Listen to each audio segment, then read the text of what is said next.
Hello students, welcome to MOS classes. आज हम 7th class English NCERT की book honeycomb के chapter number 4 the ashes that made trees bloom के questions and answers को discuss करेंगे। अगर आप इस चैप्टर को डिटेल में समझना चाहते हैं स्टूडेंट्स, तो हम आपको ये सजेस्ट करेंगे कि आप एमओएस क्लास 7th इंग्लिश के इस चैप्टर की रीडिंग वीडियो को ज़रूर देखें। तो सबसे पहले हम देखेंगे comprehension check, page number 60। Question number 1 में हमसे कहा गया है why did the neighbours kill the dog, यानी कि जो नेबर्स थे, जो पड़ोसी थे, उन्होंने डॉग को क्यों मारा। तो इसका आंसर है the neighbours killed the dog in anger. इसका ये मतलब है कि जो पड़ोसी थे उन्होंने गुस्से में आकर उस डॉग को यानी कि मूको को मारा था। और वो जो नेबर्स थे, जो पड़ोसी थे, वो दुष्ट पति पत्नी थे जिन्होंने गुस्से में डॉग को यानी कि मूको को मारा था। They tried to please the dog, पहले तो उन दोनों दुष्ट पति पत्नी ने उस डॉग को यानी कि मूको को खुश करने की कोशिश की। प्लीज का मतलब होता है खुश। They thought that the dog would help them to find the treasure.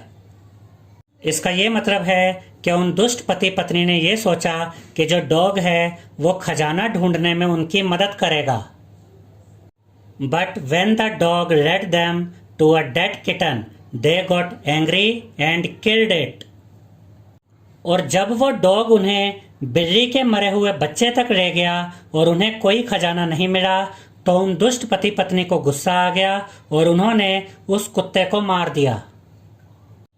Dead kitten का मतलब है बिल्ली का मरा हुआ बच्चा। क्वेश्चन नंबर 2 में हमसे कहा गया है mark the right item.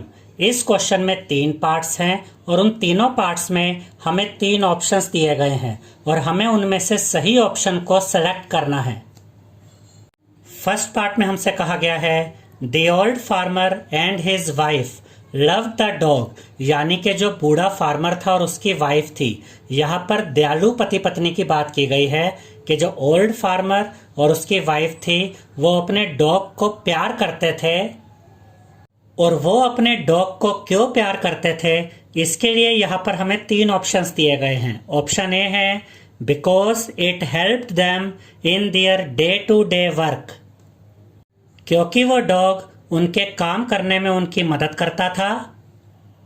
B option है as if it was their own baby, यानी कि वो डॉग उनके अपने खुद के बच्चे की तरह था। सी ऑप्शन है as they were kind to all living beings, यानी कि वो दयालु पति पत्नी सभी लिविंग बीइंग्स से ऐसे ही प्यार करते थे। इस चैप्टर की रीडिंग वीडियो में हमने आपको ये समझाया था स्टूडेंट्स कि जो दयालु पति पत्नी थे उनका अपना खुद का कोई बच्चा नहीं था, इसलिए वो उस डॉग को यानी कि मूको को अपने बच्चे की तरह प्यार करते थे। तो यहाँ पर सही ऑप्शन है option B as if it was their own baby, यानी कि जो ओल्ड फार्मर और उसकी वाइफ थी वो अपने डॉग को अपने बच्चे की तरह प्यार करते थे। सेकेंड पार्ट में हमसे कहा गया है when the old couple became rich they, यानी कि जब वो बूढ़े पति पत्नी, वो दयालु पति पत्नी अमीर बन गए तो उन्होंने क्या किया। ए पार्ट में हमसे कहा गया है gave the dog better food, यानी कि उन्होंने अपने डॉग को ज्यादा अच्छा खाना दिया। बी ऑप्शन है invited their greedy neighbours to a feast, यानी कि उन्होंने अपने लालची पड़ोसियों को दावत पर बुलाया। सी ऑप्शन है lived comfortably and were generous towards their poor neighbours, यानी कि अमीर बनने पर वो दयालु पति पत्नी आराम से रहने लगे और अपने गरीब पड़ोसियों के लिए वो बहुत दयालु थे।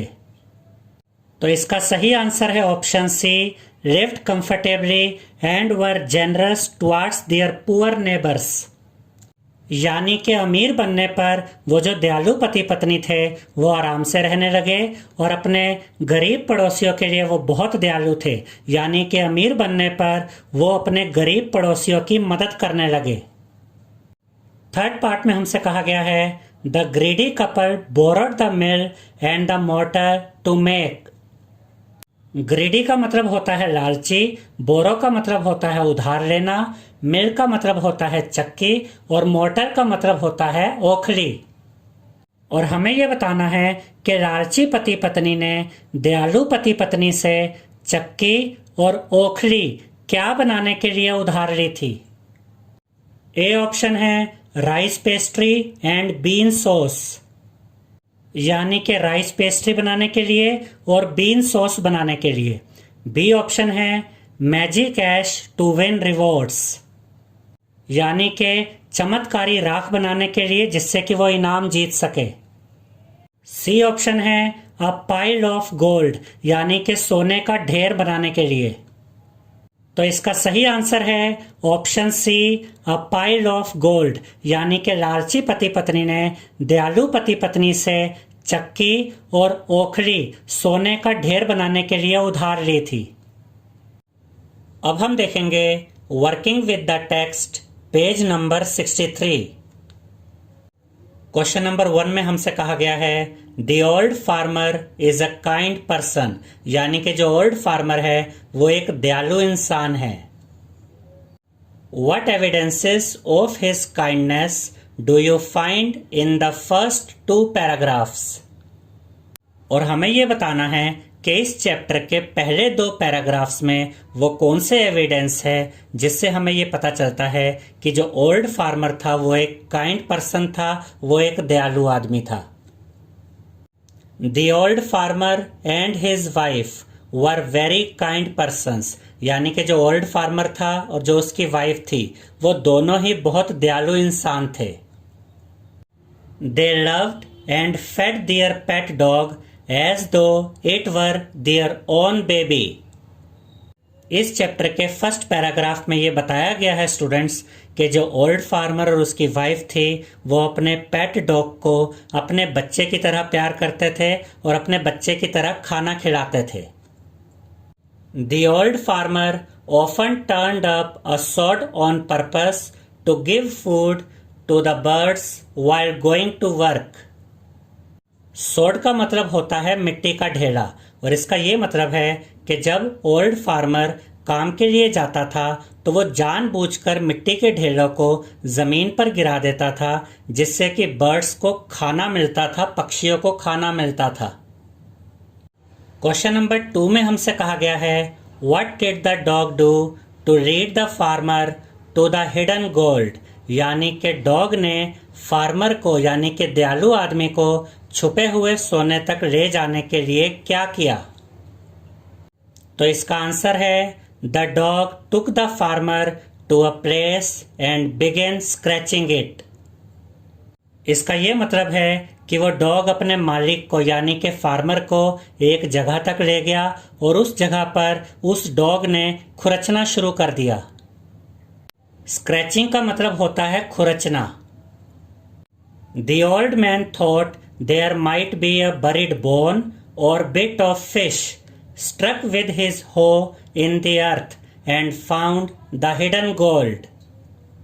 इसका ये मतलब है कि जब उस बूढ़े आदमी ने यानी कि उस फार्मर ने अपने पेट डॉग को जमीन को खुरचते हुए देखा तो उसने सोचा कि या तो वहां पर एक हड्डी दबी होगी या फिर मछली का टुकड़ा दबा होगा और यही सोचकर उस फार्मर ने अपनी कुदाल से जमीन को खोदा और उसे वहां पर छुपा हुआ खजाना मिला।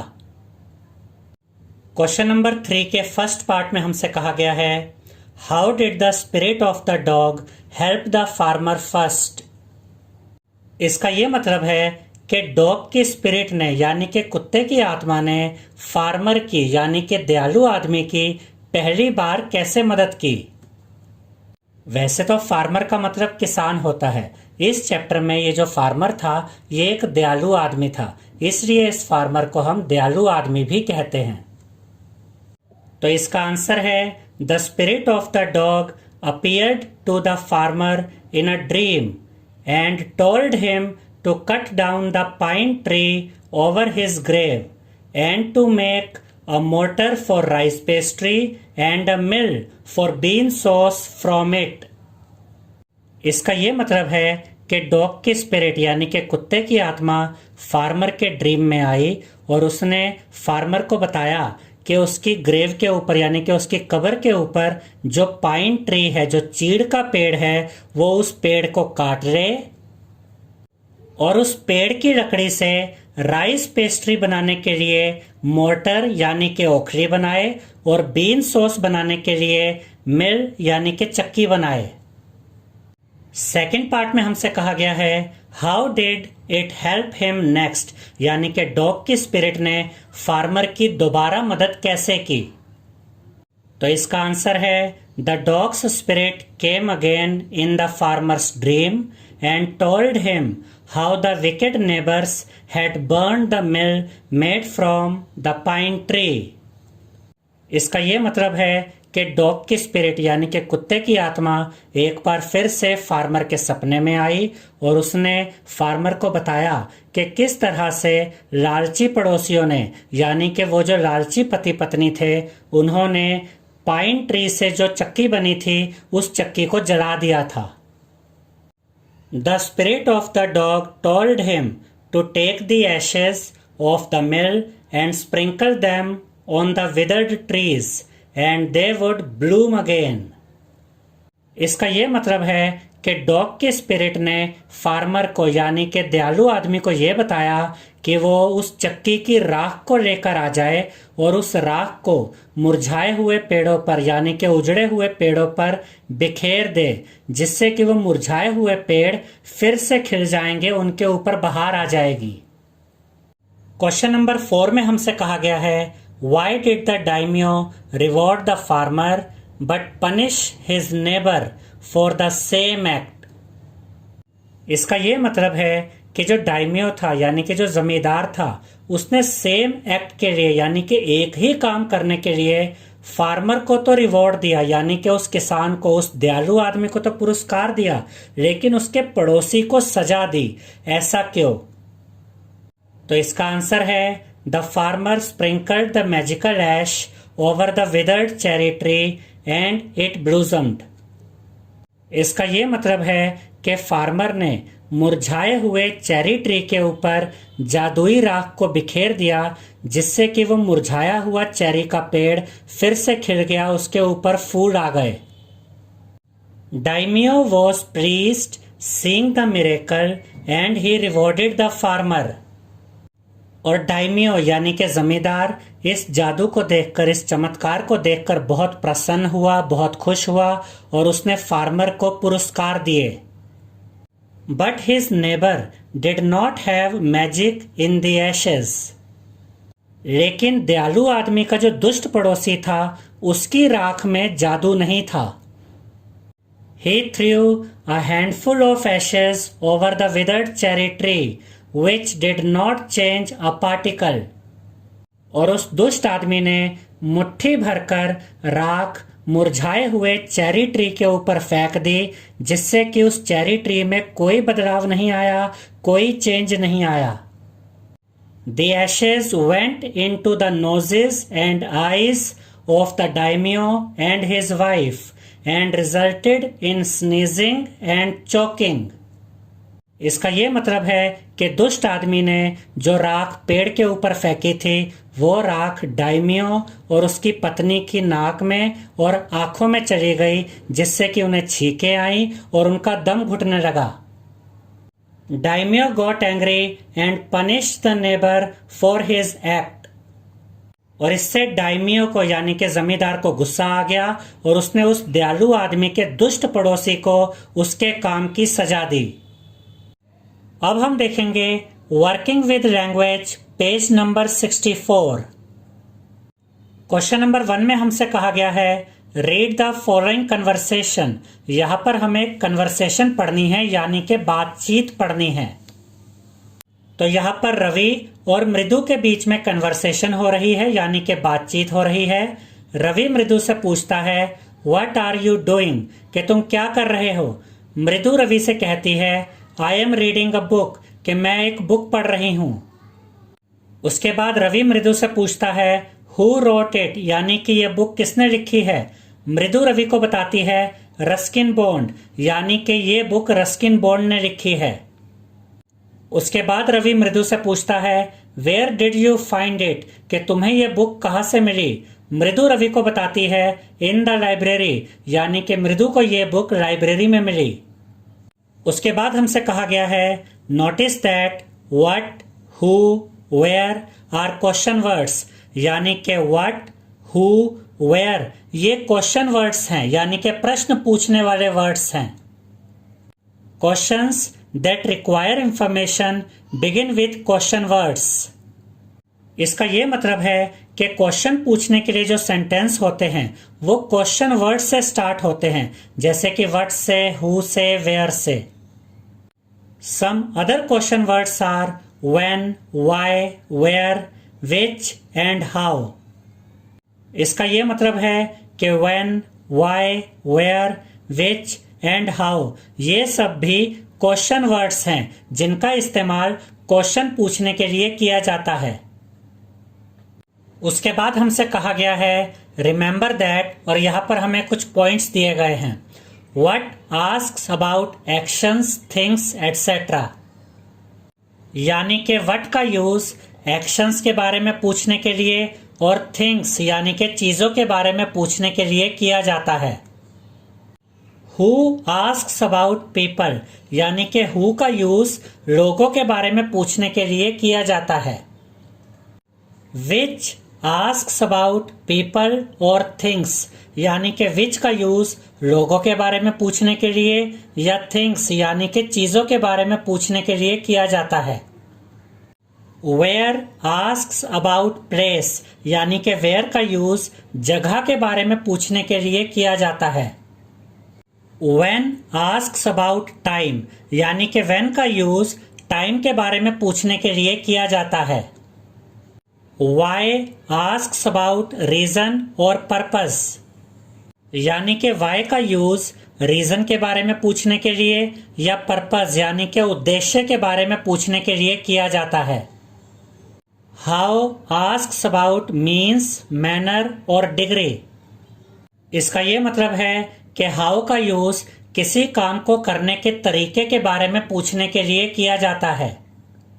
हुज आस्क्स अबाउट पोसेशंस, इसका यह मतलब है कि हुज का यूज पोसेशंस के बारे में पूछने के लिए किया जाता है, जैसे कि हुज बैग इज दिस, यानी कि ये किसका बैग है।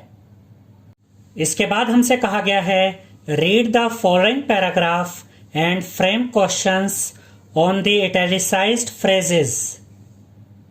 इसका यह मतलब है कि हमें इस पैराग्राफ को रीड करना है और इस पैराग्राफ में जो इटैलिसाइज्ड फ्रेजेस हैं, यानी कि इस पैराग्राफ में जो इटैलिक फॉन्ट में फ्रेजेस हैं उनसे हमें क्वेश्चन बनाने हैं। याद रखिएगा स्टूडेंट्स कि इटैलिक फॉन्ट का मतलब होता है जो थोड़ा तिरछा लिखा होता है या थोड़ा टेढ़ा लिखा होता है। यहां पर हमने इटैलिसाइज्ड फ्रेजेस को अंडरलाइन कर दिया है, जिससे आपको ये हेल्प मिल जाएगी कि आपको ये पता चल जाएगा कि आपको कौन से इटैलिसाइज्ड फ्रेजेस से क्वेश्चंस बनाने हैं। तो यहां पर हमें दिया गया है अनिल इज इन स्कूल, यानी कि अनिल स्कूल में है। और यहां पर आप देख सकते हैं इन स्कूल इटैलिक फॉन्ट में है, तो इसी के अकॉर्डिंग हम क्वेश्चन बनाएंगे। तो इसके लिए क्वेश्चन बनेगा वेयर इज अनिल, अनिल कहां पर है। तो अब हम इसे ऐसे भी कह सकते हैं कि आंसर हमें दिया हुआ है और हमें उसके अकॉर्डिंग क्वेश्चन बनाना है। इसके बाद हमें दिया गया है I am in school too, यानी कि मैं भी स्कूल में हूं। Anil is sitting in the left row, इसका यह मतलब है कि अनिल लेफ्ट रो में बैठा हुआ है। और यहां पर आप देख सकते हैं in the left row italic font में है, तो इसी के अकॉर्डिंग हम क्वेश्चन बनाएंगे। तो इसके लिए क्वेश्चन बनेगा वेयर इज अनिल सिटिंग, यानी कि अनिल कहां पर बैठा हुआ है। He is reading a book, यानी कि अनिल बुक रीड कर रहा है। यहां पर आप देख सकते हैं reading a book italic font में है, तो इसी के अकॉर्डिंग हम क्वेश्चन बनाएंगे। तो इसका क्वेश्चन बनेगा व्हाट इज ही डूइंग, यानी कि वो क्या कर रहा है। उसके बाद हमें दिया गया है Anil's friend is sitting in the second row, यानी कि अनिल का दोस्त सेकेंड रो में बैठा है। और यहां पर आप देख सकते हैं in the second row italic font में है, तो इसी के अकॉर्डिंग हम क्वेश्चन बनाएंगे। तो इसका क्वेश्चन बनेगा where is Anil's friend sitting, यानी कि अनिल का दोस्त कहाँ बैठा है। He is sharpening his pencil, यानी कि अनिल का दोस्त पेंसिल शार्प कर रहा है। और यहां पर आप देख सकते हैं कि sharpening his pencil italic font में है, तो इसी के अकॉर्डिंग हम क्वेश्चन बनाएंगे। और इसका क्वेश्चन बनेगा what is his friend doing, यानी कि उसका दोस्त क्या कर रहा है। ध्यान से समझिएगा स्टूडेंट्स कि यहां पर हमें आंसर दिए हुए हैं और इसी के अकॉर्डिंग हम क्वेश्चन बना रहे हैं। जैसे कि वेयर इज अनिल, अनिल कहां पर है, Anil is in school, Anil school में है। इसके बाद हमें दिया गया है the teacher is writing on the blackboard, यानी कि टीचर ब्लैक बोर्ड पर लिख रहा है। और यहां पर आप देख सकते हैं writing on the black board italic font में है, तो इसी के अकॉर्डिंग हम क्वेश्चन बनाएंगे। और इसका क्वेश्चन बनेगा who is writing on the blackboard, यानी कि ब्लैक बोर्ड पर कौन लिख रहा है। और इसका आंसर है the teacher is writing on the blackboard, यानी कि टीचर ब्लैक बोर्ड पे लिख रहा है। Children are writing in their copy books, यानी कि बच्चे अपनी कॉपी बुक्स में लिख रहे हैं। Some children are looking out of the window, यानी कि कुछ बच्चे खिड़की से बाहर देख रहे हैं। और यहां पर आप देख सकते हैं looking out of the window italic font में है, तो इसी के अकॉर्डिंग हम क्वेश्चन बनाएंगे। और इसके लिए क्वेश्चन बनेगा what are some children doing, यानी कि कुछ बच्चे क्या कर रहे हैं। और इसका आंसर यहां पर हमें दिया हुआ है कि कुछ बच्चे खिड़की से बाहर देख रहे हैं।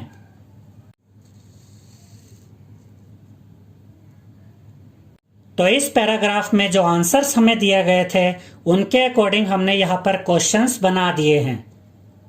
सेकंड क्वेश्चन में हमसे कहा गया है write appropriate question words in the blank spaces in the following dialogue.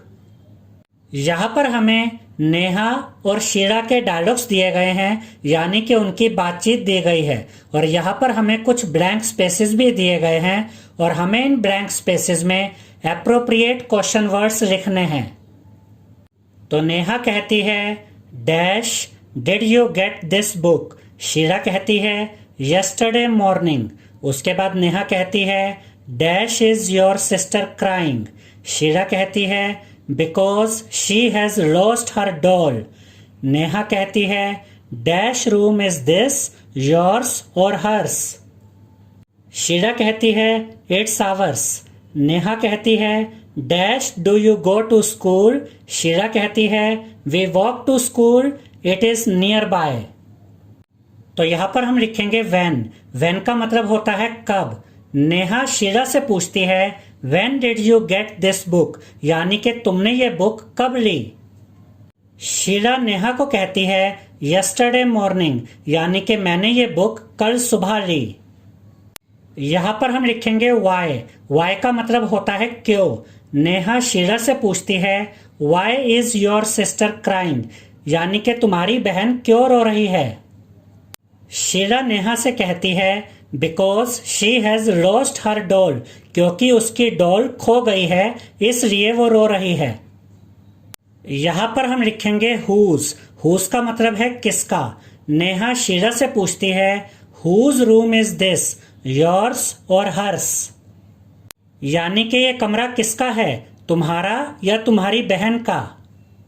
Sheila Neha को बताती है इट्स आवर्स, यानी कि ये कमरा हम दोनों का है, हमारा है। यहां पर हम लिखेंगे हाउ, हाउ का मतलब होता है कैसे। नेहा शीला से पूछती है how do you go to school, यानी कि तुम स्कूल कैसे जाती हो। शीला नेहा को बताती है we walk to school, it is nearby, यानी कि हम पैदल स्कूल जाते हैं, स्कूल बहुत पास में है। क्वेश्चन नंबर 3 में हमसे कहा गया है fill in the blanks with the words given in the box. इस क्वेश्चन में हमें 6 पार्ट्स दिए गए हैं और उन 6 पार्ट्स में हमें ब्लैंक स्पेसेस दिए गए हैं और इस बॉक्स में हमें जो ये वर्ड्स दिए गए हैं हमें इन्हीं वर्ड्स का यूज करके उन ब्लैंक स्पेसेस को फिल करना है। और ये वर्ड्स हमें दिए गए हैं how, what, when, where, which. First part में हमें दिया गया है my friend lost his chemistry book, now he doesn't know dash to do and dash to look for it. Second part में हमें दिया गया है there are so many toys in the shops, Nina can decide dash one to buy. Third part में हमें दिया गया है you don't know the way to my school, ask the policeman dash to get there. Fourth part में हमें दिया गया है you should decide soon dash to start building your house. Fifth part में हमें दिया गया है do you know dash to ride a bicycle, I don't remember dash and dash, I learned it. Sixth part में हमें दिया गया है you should know dash to talk and dash to keep your mouth shut, the teacher advised Anil. First part में यहां पर हम लिखेंगे व्हाट और यहां पर हम लिखेंगे where. My friend lost his chemistry book, इसका यह मतलब है कि मेरे दोस्त की केमिस्ट्री बुक खो गई है। Now he doesn't know what to do and where to look for it, और अब उसे नहीं पता कि क्या करना है और बुक को कहां पर ढूंढना है। सेकेंड पार्ट में यहां पर हम लिखेंगे which, there are so many toys in the shops. इसका यह मतलब है कि दुकानों में बहुत सारे खिलौने हैं। Nina can decide which one to buy, और नीना ये डिसाइड नहीं कर पा रही है कि कौन सा खिलौना खरीदे। थर्ड पार्ट में यहां पर हम लिखेंगे how, you don't know the way to my school, तुम्हें मेरे स्कूल का रास्ता नहीं पता है। Ask the policeman how to get there, तुम एक पुलिसमैन से पूछो कि मेरे स्कूल तक कैसे पहुंचना है।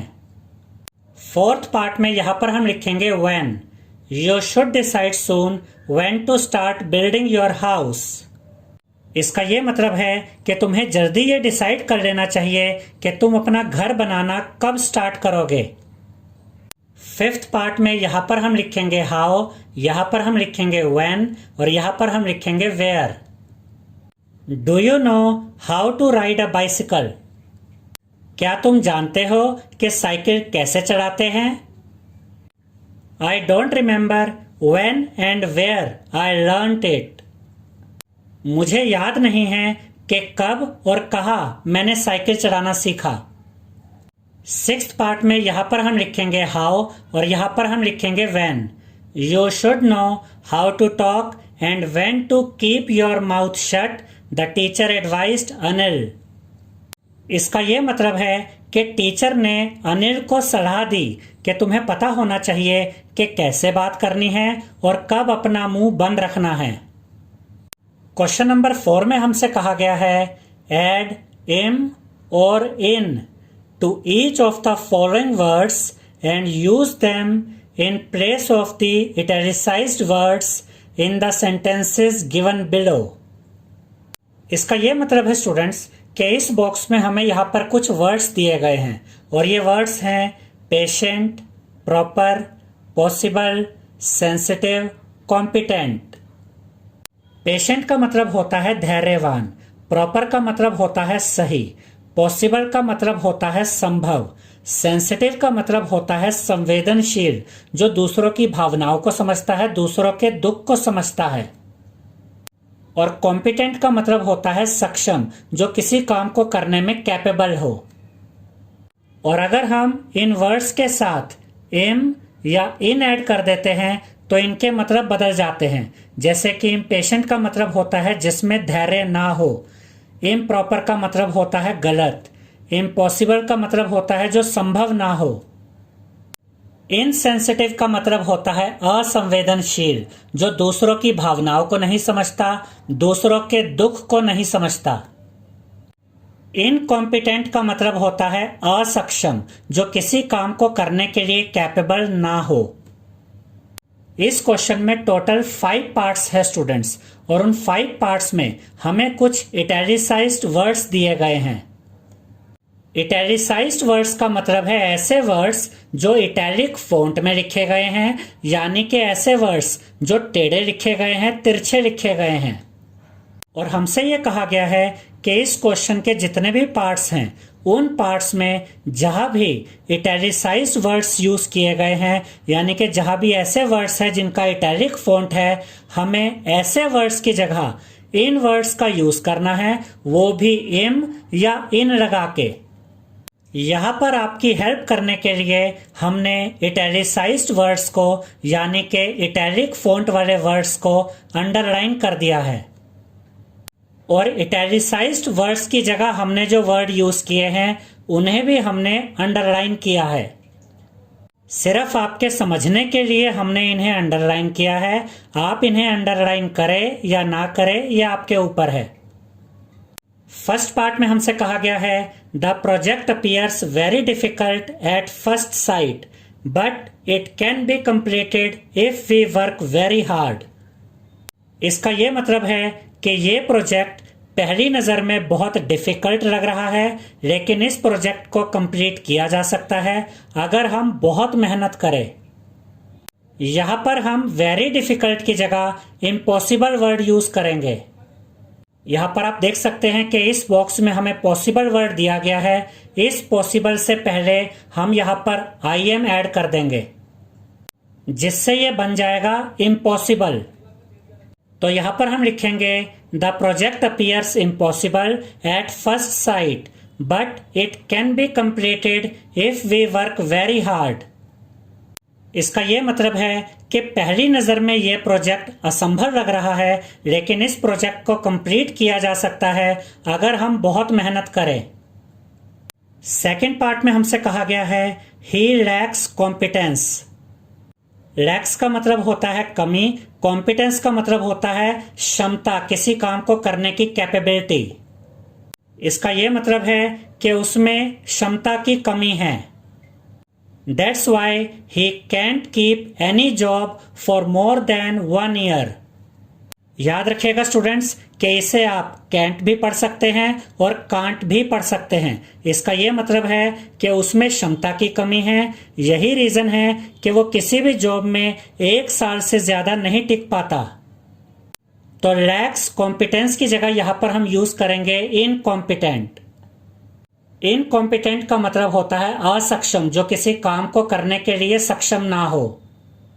तो यहां पर हम लिखेंगे ही इज इनकॉम्पिटेंट, यानी कि वो असक्षम है, वो कैपेबल नहीं है।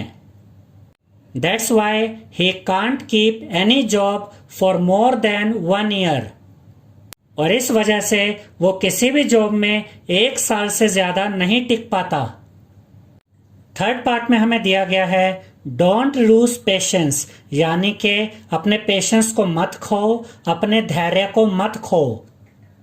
Your letter will come one day, the postman told me. एक दिन तुम्हारी चिट्ठी आएगी, पोस्टमैन ने मुझे बताया। लूज पेशेंस की जगह यहां पर हम वर्ड यूज करेंगे इम्पेशेंट। इम्पेशेंट का मतलब होता है अधैर्यवान, जिसमें धैर्य नहीं होता। तो यहां पर हम लिखेंगे don't be impatient, your letter will come one day, the postman told me. इसका यह मतलब है कि पोस्टमैन ने मुझे बताया कि अधैर्यवान मत बनो, एक दिन तुम्हारा लेटर आएगा।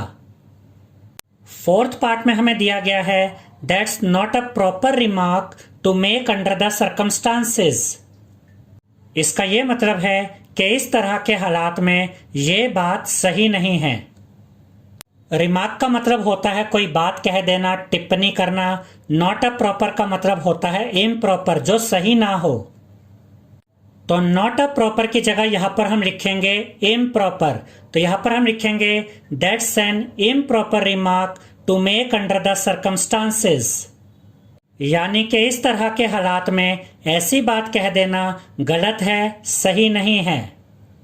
फिफ्थ पार्ट में हमें दिया गया है he appears to be without sensitivity, in fact he is very emotional.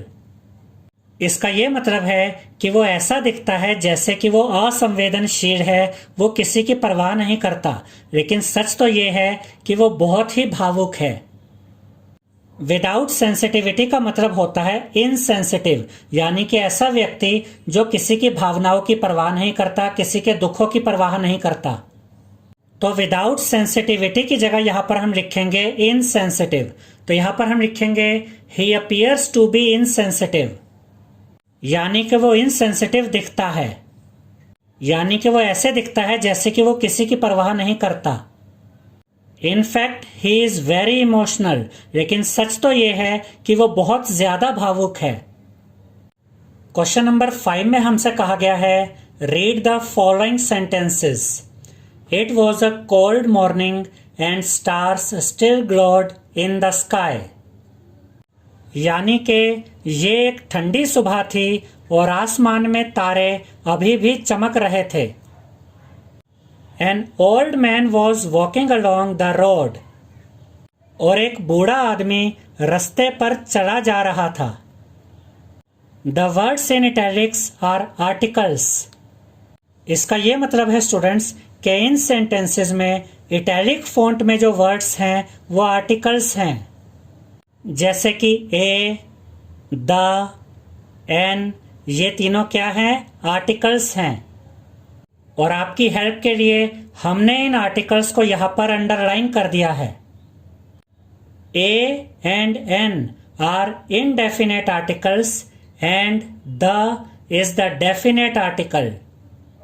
इसका यह मतलब है स्टूडेंट्स कि ए और एन ये दोनों ही इनडेफिनेट आर्टिकल्स होते हैं, जबकि द डेफिनेट आर्टिकल होता है।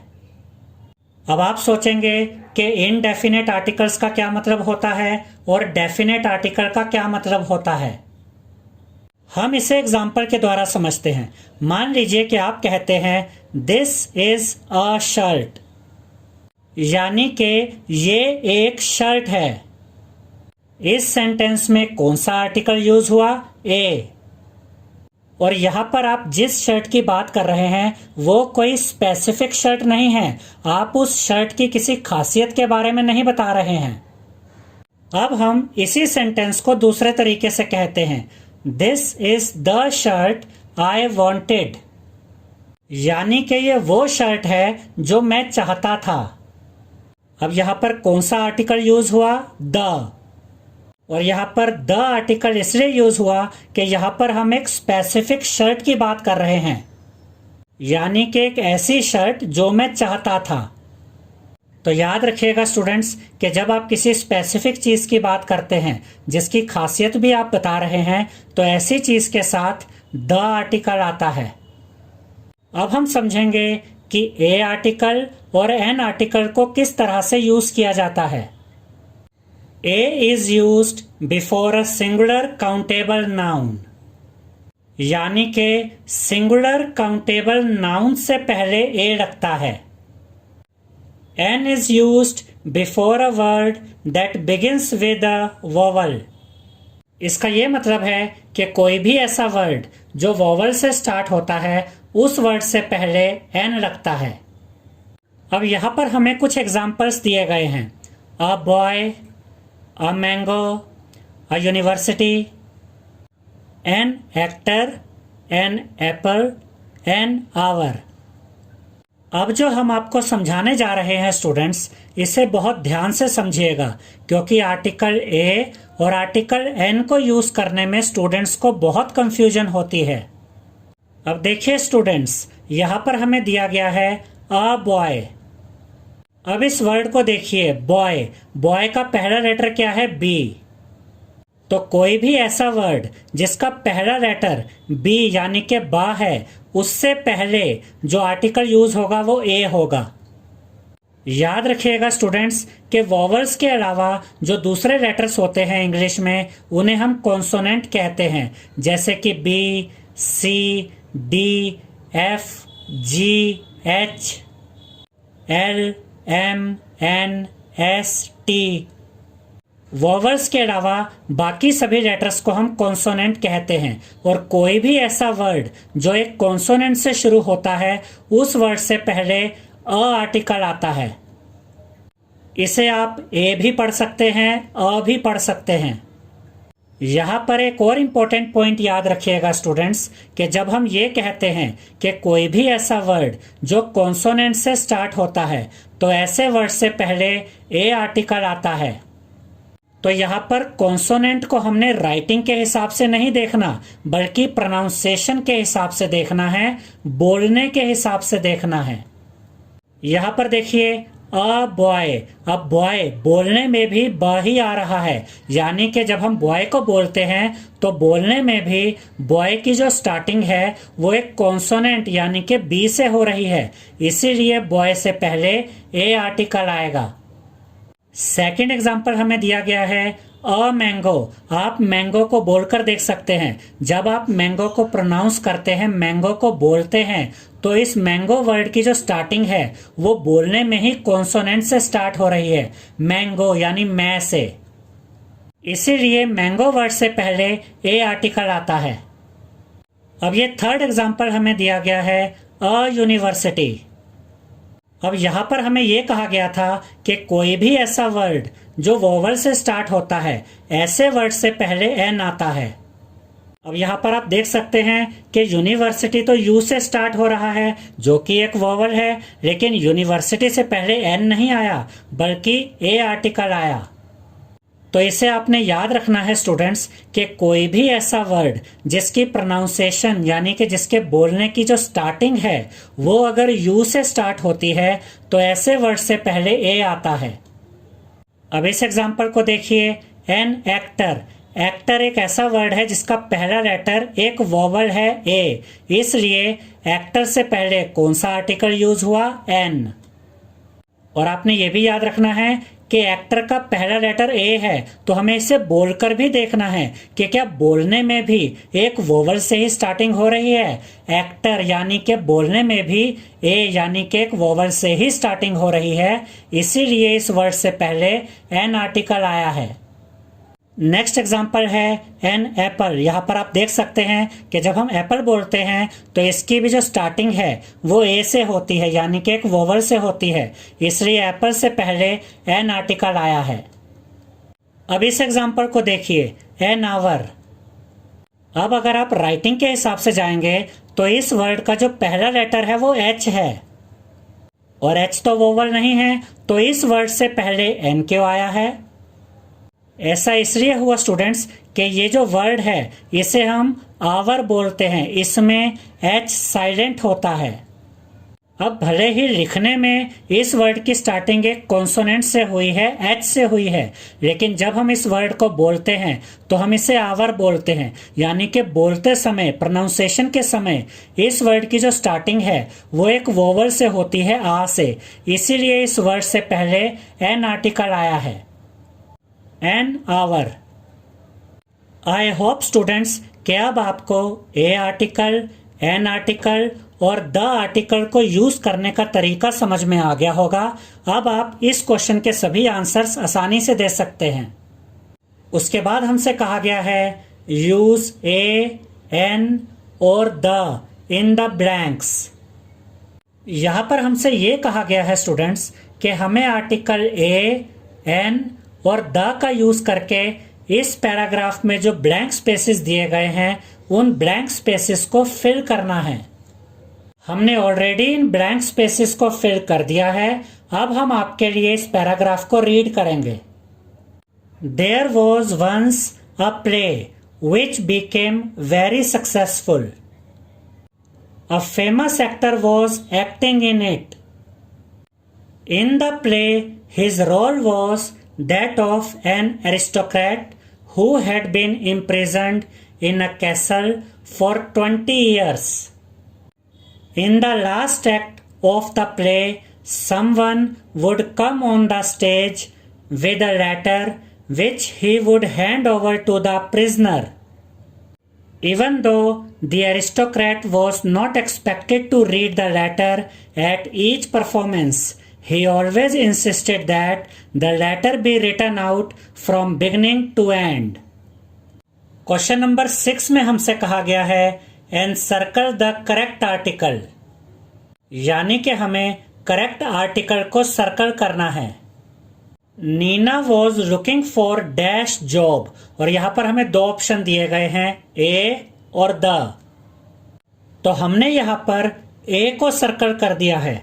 Nina was looking for a job, यानी कि नीना एक नौकरी ढूंढ रही थी। यहां पर आप देख सकते हैं स्टूडेंट्स कि जॉब को अगर आप प्रोनाउंस करते हैं, अगर आप जॉब को बोलते हैं तो इसकी स्टार्टिंग जे से होती है जो एक कॉन्सोनेंट है, तो जॉब से पहले आर्टिकल ए आएगा। After many interviews she got dash job she was looking for. इसका यह मतलब है कि बहुत सारे इंटरव्यूज के बाद नीना को वो जॉब मिली जो जॉब नीना को चाहिए थी। तो यहां पर हमने द को सर्कल किया है। अब आप सोचेंगे कि यहां पर भी जॉब था और जॉब से पहले हमने ए को सर्कल किया था, यहां पर भी जॉब है तो जॉब से पहले हमने द को सर्कल किया है। अब हमें कैसे पता चलेगा कि कहां पर ए को सर्कल करना है और कहां पर द को सर्कल करना है? अब देखिए स्टूडेंट्स कि यहां पर किसी स्पेसिफिक जॉब की बात नहीं हो रही थी। यहां पर सिर्फ इतना लिखा था कि नीना एक जॉब ढूंढ रही थी, इसलिए जॉब से पहले हमने ए को सर्कल किया। लेकिन यहां पर हमसे ये कहा गया है कि नीना को वो जॉब मिली जो जॉब नीना ढूंढ रही थी।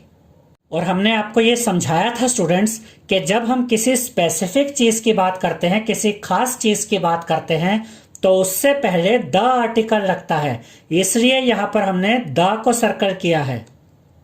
अब यहां पर हमें ए और बी की कन्वर्सेशन दी गई है, यानी कि ए और बी की बातचीत के बारे में बताया गया है, और हमने यहां पर सही आर्टिकल्स को पहले से ही सर्कल कर दिया है। ए बी से पूछता है would you like an apple और अ बनाना, यानी कि ए बी से ये पूछता है कि तुम एप्पल लोगे या बनाना लोगे। अब क्योंकि एप्पल एक वोवल से स्टार्ट हो रहा है तो इससे पहले एन आर्टिकल आएगा, और बनाना एक कॉन्सोनेंट से स्टार्ट हो रहा है तो इससे पहले ए आर्टिकल आएगा। बी ए से कहता है I would like an apple please, यानी कि मुझे एक एप्पल चाहिए। अब ए बी से कहता है take the red one in the fruit bowl, यानी कि रेड एप्पल ले लो जो फ्रूट बाउल में पड़ा है। अब यहां पर दोनों जगह स्पेसिफिक चीजों की बात हुई है। ए बी से वो एप्पल लेने के लिए कहता है जो रेड है और फ्रूट बाउल में पड़ा है, इसलिए इन दोनों जगह पर हमने द को सर्कल किया है, क्योंकि स्पेसिफिक चीजों के साथ द आर्टिकल आता है। इसके बाद ए बी से ये कहता है you may take an orange also if you like, यानी कि ए बी से ये कहता है कि अगर तुम ऑरेंज लेना चाहते हो तो तुम ऑरेंज ले सकते हो। यहां पर आप देख सकते हैं कि ऑरेंज ओ से स्टार्ट होता है, यानी कि एक वोवल से स्टार्ट होता है, इसलिए ऑरेंज से पहले एन आर्टिकल आएगा। और यहां पर किसी खास ऑरेंज की बात नहीं की गई है, इसलिए यहां पर हमने द को सर्कल नहीं किया है।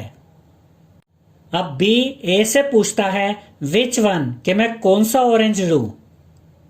ए बी से कहता है the one beside the banana, यानी कि ए बी से ये कहता है कि तुम वो ऑरेंज लो जो बनाना के साइड में है। अब यहां पर दोनों जगह पर स्पेसिफिक चीजों की बात हुई है, वो ऑरेंज जो बनाना के साइड में है, इसलिए यहां पर भी हमने द को सर्कल किया है और यहां पर भी हमने द को सर्कल किया है। अब हम देखेंगे speaking and writing page number 67, और इसका क्वेश्चन नंबर 2 पेज नंबर 68 पर दिया गया है। सेकंड क्वेश्चन में हमसे कहा गया है put each of the following in the correct order. इस क्वेश्चन में हमें कुछ जंबल वर्ड्स दिए गए हैं और हमें इन जंबल वर्ड्स को करेक्ट ऑर्डर में लगाना है। Then use them appropriately to fill the blanks in the paragraph that follows. इसका ये मतलब है कि इसी क्वेश्चन में हमें एक पैराग्राफ भी दिया गया है जिसमें कुछ ब्लैंक स्पेसेस हैं, और जंबल वर्ड्स को करेक्ट ऑर्डर में लगाने से हमें जो सेंटेंस मिलेंगे, हमें इन्हीं सेंटेंसेस से पैराग्राफ के ब्लैंक स्पेसेस को फिल करना है। उसके बाद हमसे कहा गया है यूज करेक्ट पंक्चुएशन मार्क्स, यानी कि हमें करेक्ट पंक्चुएशन मार्क्स का यूज करना है। इसका यह मतलब है कि जहां पर हमें कैपिटल लेटर का यूज करना है वहां पर हम कैपिटल लेटर का यूज करेंगे, और जहां पर हमें फुल स्टॉप लगाना है वहां पर हम फुल स्टॉप लगाएंगे। तो सबसे पहले हमें दिया गया है English and Hindi slash both slash in slash he rights. अब इन्हीं जंबल वर्ड्स को हम करेक्ट ऑर्डर में लगाएंगे, यानी कि सही तरीके से लिखेंगे, जिससे हमें एक प्रॉपर सेंटेंस मिलेगा। और इन्हीं जंबल वर्ड्स को करेक्ट ऑर्डर में लगाने से हमें सेंटेंस मिलेगा ही rights both in English and Hindi, यानी कि वो इंग्लिश और हिंदी दोनों लैंग्वेज में लिख सकता है। बोथ का मतलब होता है दोनों। इसके बाद हमें ये जंबल वर्ड्स दिए गए हैं and only slash a few short stories slash many books in English slash in Hindi. In jumble words को करेक्ट ऑर्डर में लगाने से हमें ये सेंटेंस मिलेगा many books in English and only a few short stories in Hindi. इसका यह मतलब है कि इंग्लिश में तो बहुत सारी बुक्स हैं, लेकिन हिंदी में बहुत कम शॉर्ट स्टोरीज हैं। इसके बाद हमें ये जंबल वर्ड्स दिए गए हैं is slash my Hindi slash than my English slash much better. In jumble words को करेक्ट ऑर्डर में लिखने से हमें ये सेंटेंस मिलेगा my Hindi is much better than my English, यानी कि मेरी हिंदी मेरी इंग्लिश से बहुत अच्छी है। अब यहां पर हमें यह पैराग्राफ दिया गया है जिसमें कुछ ब्लैंक स्पेसेस हैं, और अभी हमने जो सेंटेंसेस बनाए हैं हम उन्हीं सेंटेंसेस से इन ब्लैंक स्पेसेस को फिल करेंगे। तो यहां पर हमें दिया गया है Ravikant is a writer and dash full stop. Of course he is much happier writing in English than in Hindi full stop. He has written dash full stop. I find his books a little hard to understand full stop dash full stop. हमने इन blank spaces को यहां पर fill कर दिया है। अब हम इस पैराग्राफ को रीड करेंगे।